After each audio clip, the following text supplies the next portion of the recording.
then children, let's check the third question of exercise 11.1. Children, these questions are very easy. You have to just check the number and relate this with some variable. That is, what will it become? It will become a term, an expression. See, I told you in the previous session that you have constants and variables. Variables are denoted by small letters like x, y, z. And why do we use these variables in algebraic expressions? We use to generalize it, okay? Here we are making rules, but it is not always to make rules. We can use algebras, these variables to make a formula or just to express any notation. So here in the third question also, let us check what they are asking us to do. They are saying cadets are marching in a parade. There are 5 cadets in a row. What is the rule which gives the number of cadets given the number of rows? What is the question? The question is that, see, there is one row, okay? Few cadets are marching and number of cadets are given 1, 2, 3, 4, 5. In each row, 5 cadets are marching. You have to generalize a rule. If suppose this is for one row, children, okay? Same way, if suppose there were 2 rows, so you have to generalize in terms of cadets to that row. Now suppose we have 2 rows, first row and second row. So remember the rule is that in each row only 5 cadets will march. So here also this is the second row. Here also again next 5 cadets will march. 1, 2, 3, 4, 5. So in one row you have 5 cadets. In 2 rows, how many you become? How many are there total? See, 5 plus 5, 10 cadets in all. So if there were 15 rows, so what will you do? Is it possible to every time just do some rough work and check the number of cadets? No. We will make a general rule. We know that in one row, how many cadets you have? 5 cadets. Okay.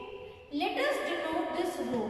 And they have given you some variables also. You have to use those variables. Here they are saying, take row as n. Okay, you have to denote. So you denote this as n. Let number of rows be, which alphabet they have suggested? To take n. You take n. So in one row, okay, that is n. How many cadets you have? 5 cadets. Understood what is general rule? See here. Number of rows is n. In each row you have cadets. Okay. So how many cadets in each row? 5 cadets in each row. This will become your general rule. What is 5n? This means 5 into n. Now check. If I have to check it for one row, so my value of n, please put this value. See, the rule is now 5n. And this is the answer. We have done with the answer, but we are checking it. Now, if I want to check it for one row, that means now, what is row? We are denoting here n as row.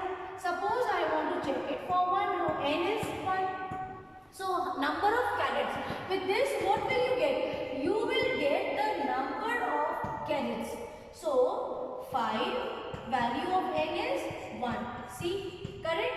When row is 1, here n is what? We have represented n as row. So, when n is 1, row is 1. What is this? This is a rule for number of cadets. So, we have 5 cadets. Yes, this was given in the book. It is simply to cross check. Now, suppose I want to find out for 2 rows. We are denoting rows with n. What is the general rule? 5n. So, what will you do? Just replace this n with 2. So, how many cadets you have now? You have 10 cadets. Correct? So, this is to get the rule and apply the rule and you can also cross check it. Because in exam you can be asked like this, make a generalized rule and then tell if there are 15 rules, how many cadets will be there. So what will you do? You have a rule for 5 and 5 is fixed. See children, you will say ma'am why you have taken 5? Because children 5 is the constant value which is given in the book, which is your number, which is your cadets. Okay, it is given you have 5 cadets in a row. So when you have 5 cadets, this is my constant value. I am adding one variable n to this. So constant here is 5, that's why it has become 5. And remember, in the next question, question number 4 also, I am just discussing with you, you will do. In that question, number of mangoes are there in box. Take for example, now number I don't remember, but the question is in one box. Suppose you have 40 mangoes. Tell a general rule in terms of box. And suppose they have said take box variable as n again. How will you solve? You know that you are denoting box with variable n.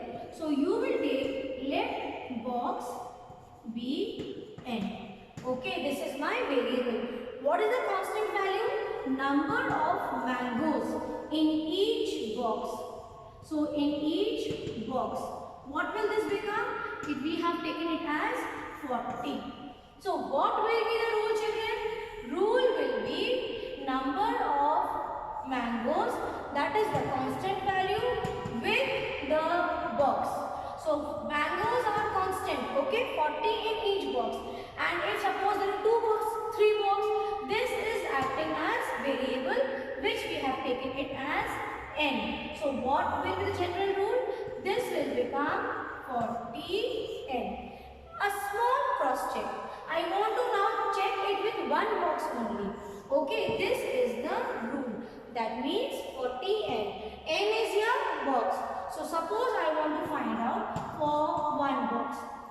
So 40 into n. That means here you will just replace n with 1. This will become 40.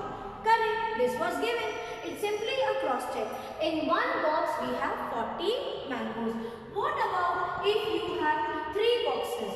So just replace that rule n. N is number of boxes. So here I want it for 3 boxes. Just multiply by 3. So how many mangoes in 3 boxes?